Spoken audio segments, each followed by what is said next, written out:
The question was, I said that human beings can willingly choose to go to hellfire by disobeying God and doing these things. But doesn't Allah, the Creator, already know who will and will not go to heaven or hell? And hasn't that already been ordained? Therefore, how is it that we're making that choice when that choice has already been made for us? It's a very good question. And it's an issue that within the religion of Islam, many deviated groups have broken off the mainstream Islam based upon this issue of predestination.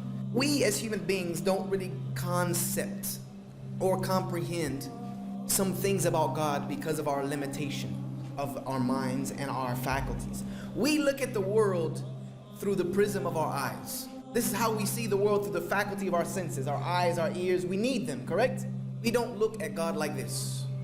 We look at Allah is that He sees without the need of eyes. He's not in need of anything. He looks at everything in a way that we can't comprehend. He sees the past, the present, and the future all very easily. For us, we have to see the world through the prism of time. Can you watch a movie and see the beginning and the end at the same time? Has anyone had the capacity to watch a movie and see the beginning and the end at the same time? Can you do it? No, you have to watch it from beginning to end as it progresses. God does not see the world like this. He doesn't see His creation like this. He sees all of it comprehensively. And He has the most intimate knowledge about things. The Creator knows everything that has happened. Everything that has ever happened at any place within existence. He knows it perfectly and knows everything about it since the thing of time was created, since time itself was incepted. He also knows everything that is presently happening everywhere perfectly within His existence and creation. Everything. He knows it perfectly, intimately, even what you're thinking right now, even what you're feeling. He knows it. He knows everything that will happen at every time, every place, until there is no such thing called time anymore. That means forever and ever and ever, infinity. He knows all of it. And then also He knows something else, which makes His knowledge something we are unable to comprehend. He also knows what will not happen. But if it were to happen, He knows how it would happen. He knows what will not happen. Meaning if you were given 3 choices in life to do A, B, or C, not only does Allah know which one you will choose, but He also knows which ones you will not choose. But if you chose them, how everything would be different. That's what's called ultimate knowledge that we as human beings can't comprehend. Therefore, yes, Allah has already written in His book whether I will go to heaven or hell. He wrote that in His book before anything existed, that I will be a Muslim and I will go to heaven or hell. That's it.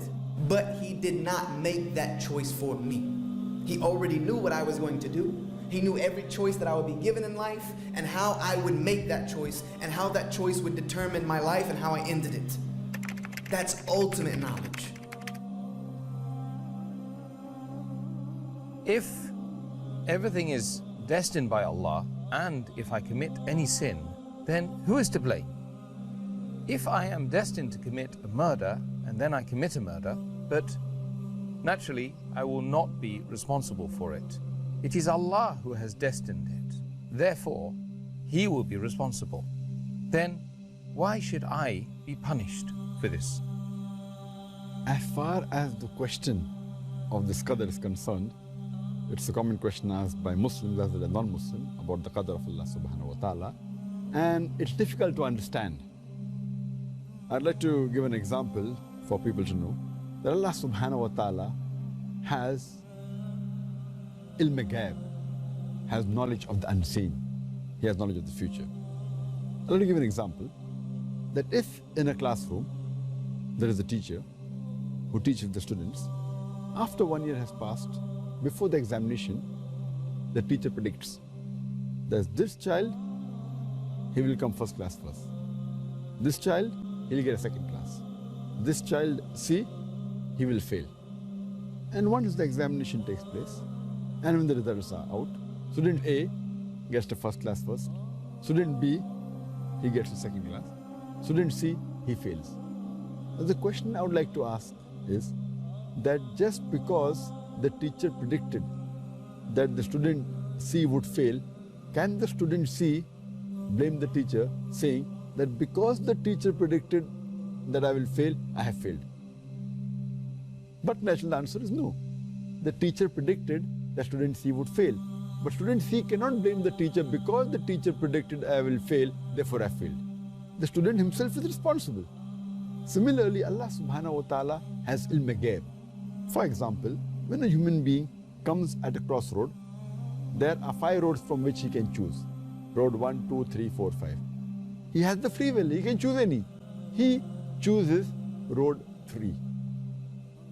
And that's already mentioned in the destiny that he will choose road 3. It is not because Allah has mentioned he will choose road 3 that he has chosen road 3. It is because he will be choosing road 3, Allah subhanahu wa ta'ala writes in advance. Because he has ilm ghaib. Like how the teacher predicts in advance.